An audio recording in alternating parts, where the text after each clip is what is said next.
Mr. Duffy is an 83-year-old man who has been admitted into rehabilitation 4 weeks after a right thalamic CVA and now has dysphagia, dysarthria, less hemiplegia, and is moderate to severe confused.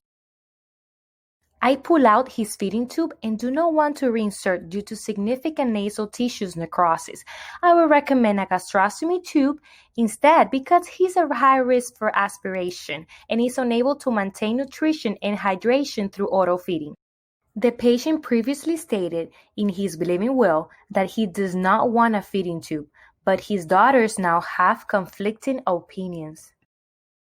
My concern as a professional is that if I don't follow his wishes, I will be violating codes from the Principles of Ethics 1. Hello, my name is Dr. Vargas. Glad that everyone is here today to discuss the next step for Mr. Duffy. Mrs. Duffy, how are you today?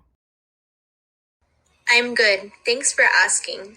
Who is that woman? Why am I here? Hello, Dr. Vargas. My name is Melissa. I'm happy to be here to discuss what needs to be done for our father. Yes, I'm happy to be here too.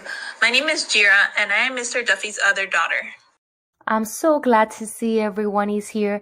Mr. Duffy, you have a lovely family, and everyone here wants to make the best decision for you. I told you before, I removed the feeding tube that was in his nose, and I don't want to reinsert it because your father has a lot of dead tissues in that area.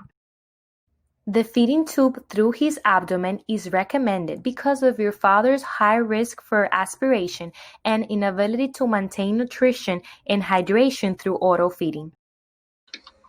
Dad's living will, he states that he does not want his life sustained by a feeding tube. We must follow his wishes. I think we should give Dad a fighting chance. How do we know that's what he really wanted? He said he wanted the works after rehab. He was ready for the feeding tube.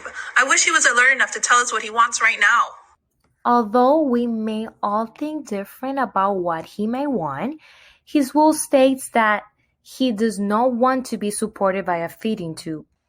Considering my professional responsibilities, if I don't follow these wishes, I will be violating the ethics of my practice. We have to consider that I can only provide services when benefit is reasonably expected for my patient.